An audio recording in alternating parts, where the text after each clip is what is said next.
This past week, Manhattan District Attorney Alvin Bragg made headlines when it was reported he was presenting evidence to a grand jury of Donald Trump's alleged involvement in hush money payments to porn star Stormy Daniels. It was the most dramatic news involving D.A. Bragg since he halted another grand jury probe a year ago, that one of Mr. Trump's real estate financial records.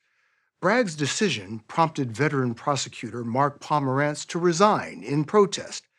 Pomerantz has a reputation for handling complex financial crimes, and he told us he doesn't understand why his team was stopped from proceeding. Tonight, you'll hear what Pomerantz discovered in his investigation and why he still thinks the DA should prosecute the former president on what he says is a very significant case of financial fraud. The story will continue in a moment. If you take the exact same conduct and make it not about Donald Trump and not about a former president of the United States, would the case have been indicted? It would have been indicted in a flat second. You said in your resignation letter that Bragg's decision amounted to a grave failure of justice. Yeah. You still believe that? I still believe it. But don't prosecutors often disagree with decisions made by their bosses? I mean, what makes this different? Given all the evidence that we had, and that nobody said, hey, the guy's not guilty. Nobody said that. Nobody ever said that. Mark Pomerantz, who spent 1 year examining the former president's annual financial statements and accounting documents from 2011 to 2020, said everyone on his team concluded Donald Trump had lied about his assets to appear wealthier than he was to obtain multi-million-dollar favorable bank loans to expand his real estate empire. Pomerantz said Mr. Trump used the money to buy the Doral Hotel in Miami, refinance the Trump International Hotel and Tower in Chicago, and to renovate the old post office property in Washington, D.C.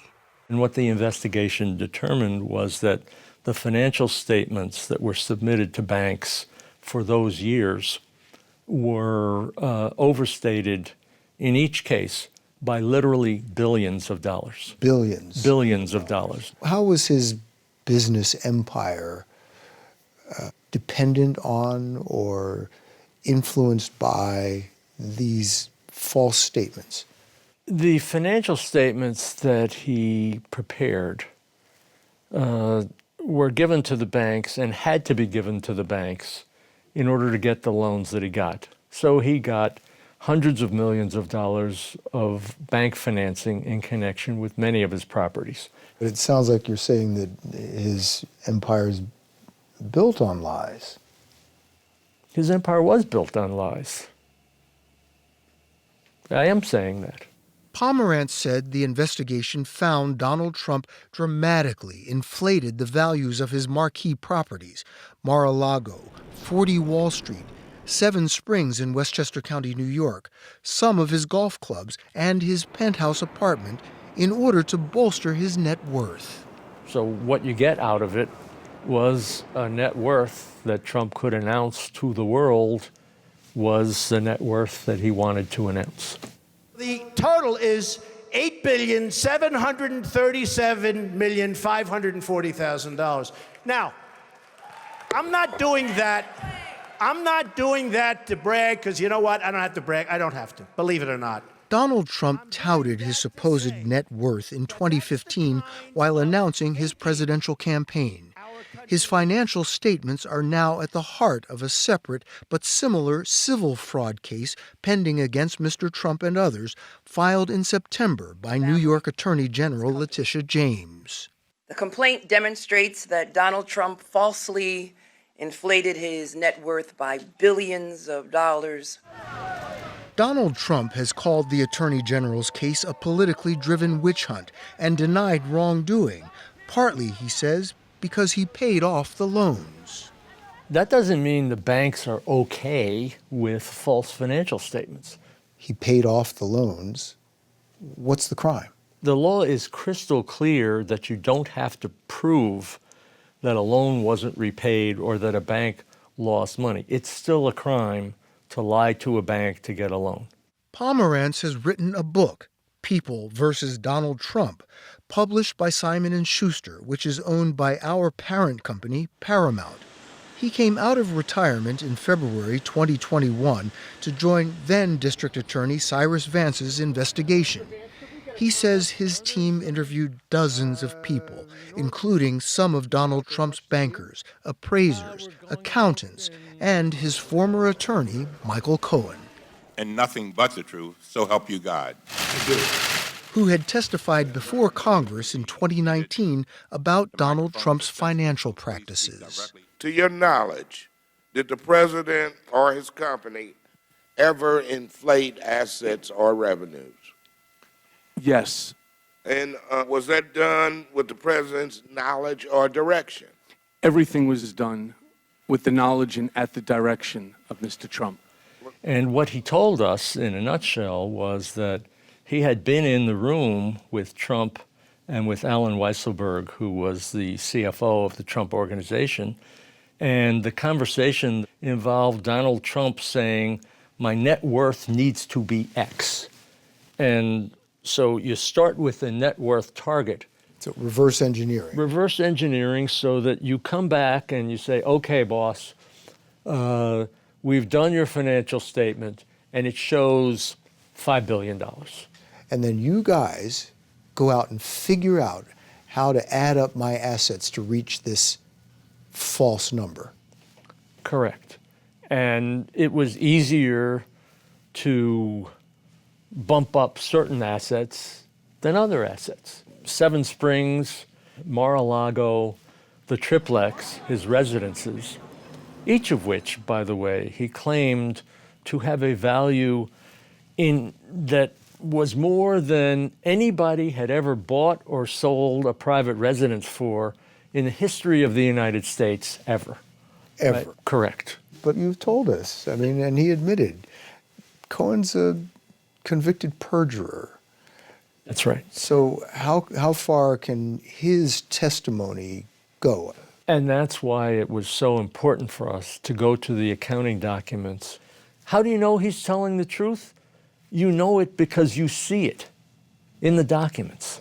He's talking about Donald Trump's accounting documents used to calculate the value of the former president's real estate, some of which Mark Pomerantz shared with us.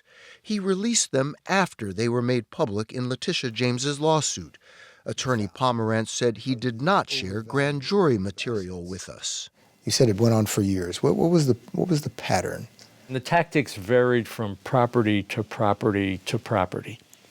What they had in common was that they were dishonest.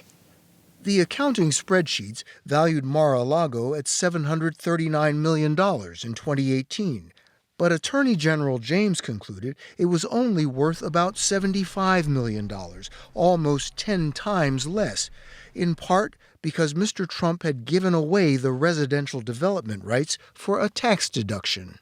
In Westchester, New York, Trump's financial documents valued development rights for his Seven Springs property at $161 million in 2014.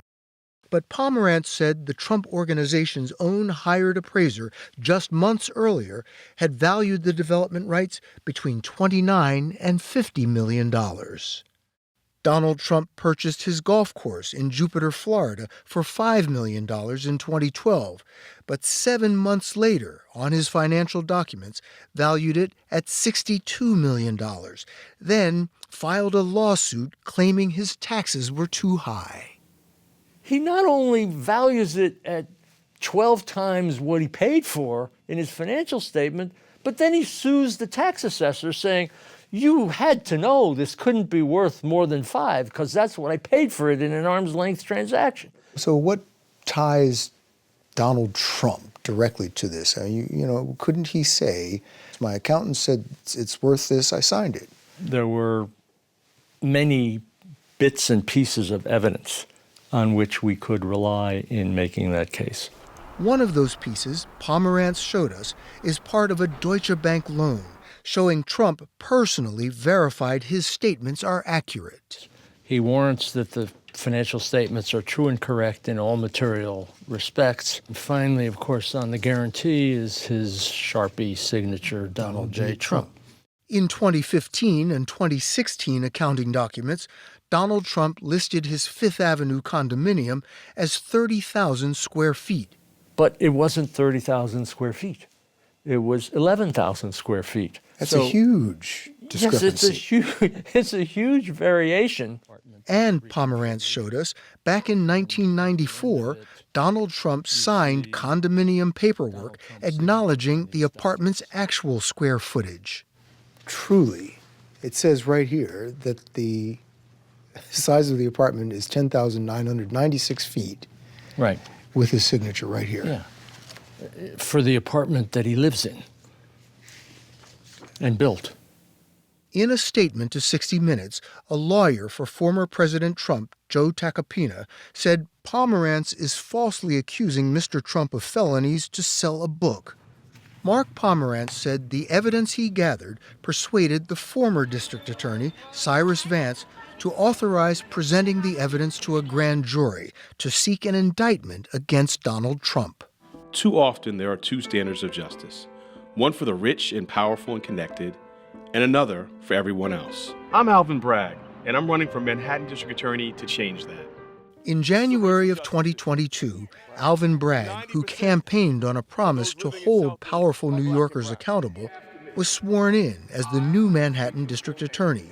I, Alvin Leonard Bragg, and, according to Pomerantz, the next month stopped his team from seeking an indictment of Mr. Trump.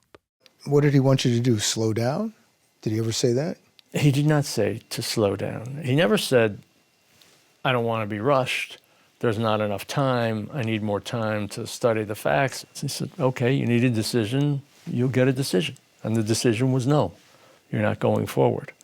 Pomerantz and the office's general counsel, Carrie Dunn, promptly resigned. Bragg reportedly had concerns about the strength of the case. We decided not to bring any charges at that time so that we could continue our investigation, which is what we're doing. In December, D.A. Bragg won a tax fraud case against the Trump Organization. He didn't charge the former president. But Pomerantz said the case he developed against Donald Trump should still be launched. I know you have not spoken to Alvin Bragg, but if you were to speak to him, what would you tell him? This was a righteous case. You should bring it. It's important. And if you made the wrong decision, make a better decision.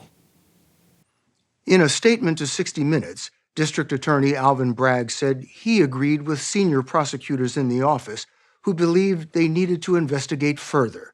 That, he wrote us, is what his office has continued to do with great skill and professionalism.